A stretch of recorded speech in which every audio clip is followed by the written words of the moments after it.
Hello दोस्तों, मेरा नाम विकास है। और दोस्तों, आज की इस वीडियो में हम लोग एक पैलिंड्रोम नंबर के ऊपर प्रोग्राम बनाने वाले हैं, जिसमें हम लोग यूजर से एक नंबर इनपुट लेंगे और उस नंबर को हम लोग चेक करेंगे कि वो मेरा नंबर जो है पैलिंड्रोम नंबर है या नहीं। तो सबसे पहले हम लोग देखते हैं कि हम लोग किस तरह के नंबर को पैलिंड्रोम नंबर कहते हैं। तो दोस्तों, मैं यहाँ पे एक नॉन पैलिंड्रोम नंबर का एग्जाम्पल लेता हूँ। जैसे मैं 1 2 3 का एग्जाम्पल लेता हूँ। 1 2 3 को मैं क्या करूँगा कि रिवर्स करूँगा। ठीक है, 3 2 1 हो जाएगा। ठीक है, 1 2 3 को अगर रिवर्स किया तो 3 2 1 होगा। तो मैं चेक करूँगा जो मेरा ओरिजिनल नंबर है और जो मैंने रिवर्स किया है, क्या वो दोनों नंबर सेम है। अगर सेम होगा तो वो नंबर हमारा पैलिंड्रोम नंबर कहलाएगा, नहीं तो नहीं। इस केस में हम लोग देख सकते हैं 1 2 3 और 3 2 1 दोनों सेम नंबर नहीं है, तो ये नंबर हमारा पैलिंड्रोम नंबर नहीं है। अब हम लोग एक एग्जाम्पल लेते हैं पैलिंड्रोम नंबर का। जैसे 1 2 1 1 2 1।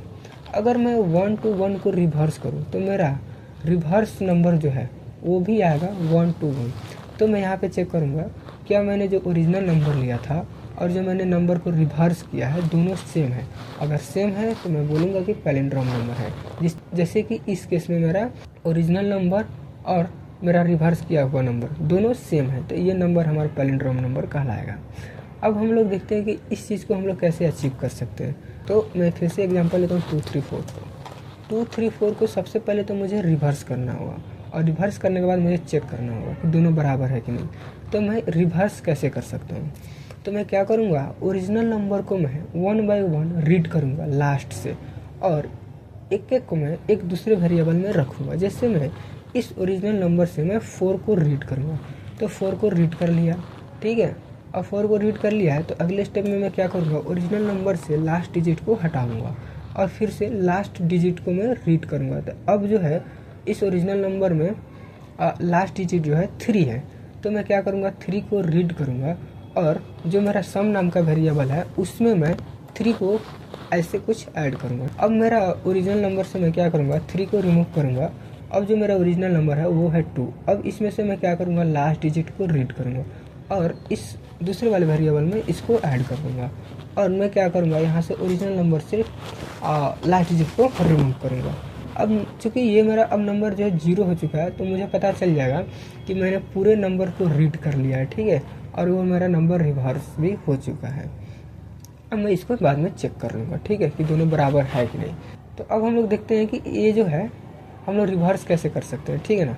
तो दोस्तों, हम लोगों ने 2 ऑपरेटर पढ़ा है। एक हम लोगों ने मॉड ऑपरेटर पढ़ा है, ठीक है, जो कि हमारा रिमाइंडर देता है। ठीक है, और दूसरा जो हम लोगों ने ऑपरेटर पढ़ा है वो पढ़ा है डिवाइड ऑपरेटर। डिवाइड ऑपरेटर क्या है, हमारा कोसेंट देता है। या फिर हम लोग इस रिमाइंडर ऑपरेटर के बारे में ये भी कह सकते हैं कि अगर किसी नंबर में 10 से मॉड किया जाए तो वो हमको लास्ट डिजिट देता है। और उसी तरह हम लोग ये भी बोल सकते हैं कि अगर किसी नंबर में 10 से डिवाइड किए हमारा लास्ट डिजिट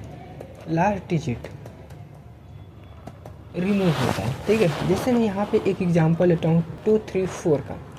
ठीक है, 2 3 4 में अगर मैं 10 से मॉड करूँ तो हमारा क्या आने वाला है, 4।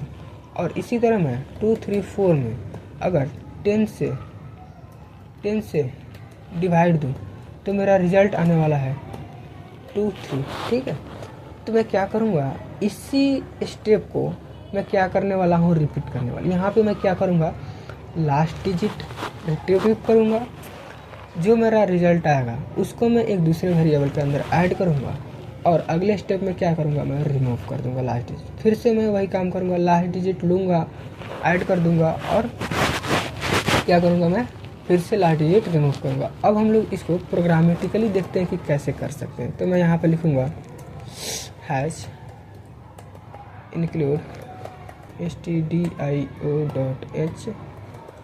int main। ठीक है, यहाँ पे मुझे कुछ वेरिएबल की आवश्यकता होगी, बना लेता हूँ n। एक हमको सम नाम से वेरिएबल चाहिए जिसमें क्या करूँगा, मैं ऐड करूँगा नंबर को। ठीक है, और एक मैं रेम नाम से वेरिएबल बनाता हूँ। रेम मीन्स रिमाइंडर, जिसमें मैं क्या करूँगा, लास्ट डिजिट को रखने वाला हूँ।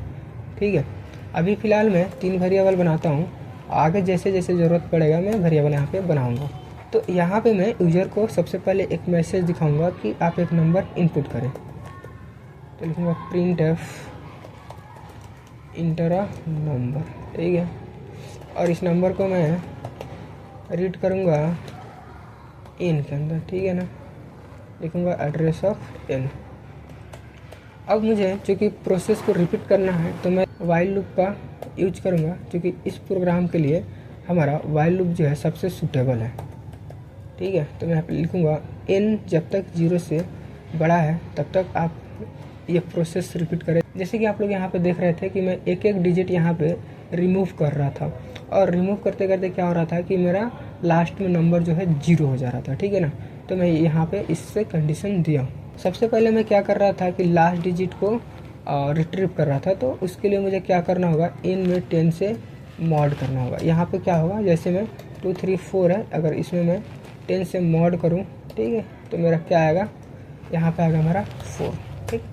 अब मैं क्या करूँगा, इसको सम के अंदर रखूँगा, सम असाइन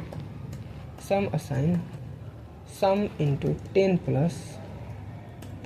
प्लस रिमाइंडर, ठीक है।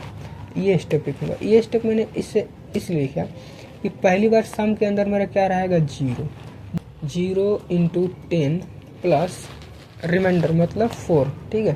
तो ये 0 इंटू 10 कैलकुलेट होगा तो 0 होगा, और 0 प्लस 4 मेरा क्या होगा, 4। तो सम के अंदर 4 चल जाएगा। अगले स्टेप में मैं क्या लेकर आऊँगा, 3। जब 3 लेकर आऊँगा तो ये क्या होगा, 4 में मेरा 10 से मल्टीप्लाई होगा, और यहाँ पे मैं 3 को ऐड करूँगा, तो 4 इंटू 10 हो जाएगा मेरा 40, और इसमें 3 ऐड होगा तो क्या हो जाएगा, 43, ठीक है। इसलिए मैंने इस तरह से लिखा। अगर मैं डायरेक्ट लिखता सम प्लस रिमाइंडर, सम प्लस REM, तो क्या होता, सम के अंदर मान लीजिए पहली बार था 0 प्लस 4 क्या होता, 4। अगले स्टेप में क्या लिख रहा था, 3, तो 4 प्लस 3 क्या हो जाता है, 7। तो इस तरह से मेरा नंबर जो है रिवर्स नहीं होता। अब मुझे क्या करना होगा, लास्ट डिजिट को रिमूव करना होगा, तो मैं लिखूँगा n assign n divide by 10। यहाँ पे क्या होगा, जैसे मैं लेकर आया 1 2 3 4, 2 3 4 में मैं 10 से डिवाइड दूंगा, 10 से डिवाइड दूंगा तो मेरा रिजल्ट आएगा 2 3। अभी क्या है, 2 3 को मैं क्या करूँगा, n के अंदर असाइन करूँगा, ठीक है ना। इस तरह से कुछ मेरा होगा, ओके। ये मेरा प्रोसेस जो है रिपीट होगा, ठीक है। कब तक, जब तक हमारा n 0 नहीं हो जाता। अब जब मेरा ये नंबर रिवर्स हो जाएगा पूरा, तो मैं क्या करूँगा, यहाँ पे चेक करूँगा इफ़ सम इज इक्वल है क्या, अब किसके बराबर। n तो मेरा 0 हो चुका है, अब मुझे ओरिजिनल नंबर से इसका कंपैरिजन करना है। तो मैं क्या करूँगा, एक n1 नाम से वेरिएबल बनाऊँगा जिसके अंदर n के वैल्यू को कॉपी कर दूँगा। तो मैं यहाँ पे एक n1 नाम से वेरिएबल बनाता हूँ, ठीक है। तो यहाँ पे मैं कंपैरिजन करूँगा n1 से, ठीक है।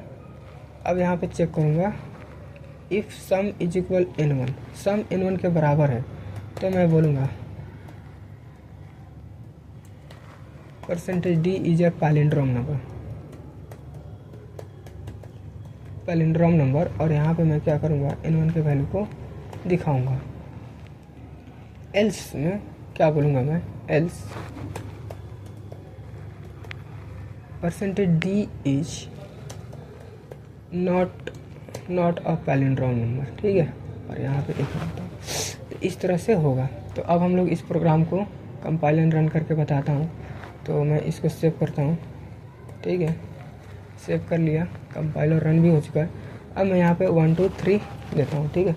तो 1 2 3 मेरा क्या है, पैलिंड्रोम नंबर नहीं है, तो यहाँ पे बोलेगा 1 2 3 is not a palindrome number. अब हम लोग एक एग्जांपल लेते हैं पैलिंड्रोम नंबर का। जैसे हम लोग नंबर लेते हैं 1 2 1 का, ठीक है। 1 2 1 का, 1 2 1 मेरा पैलिंड्रोम नंबर होता है। 1 2 1 इज ए पैलिंड्रोम नंबर। अब मैं एक 1 डिजिट के नंबर का एग्जांपल लेता हूँ, जैसे 5। 1 डिजिट का कोई भी नंबर मेरा पैलिंड्रोम नंबर होता है, तो यहाँ पे बताएगा 5 इज ए पैलिंड्रोम नंबर। तो उम्मीद करता हूँ दोस्तों कि ये वीडियो आपको समझ आया होगा। यदि समझ आया तो वीडियो को लाइक करें, शेयर करें और चैनल को सब्सक्राइब करें।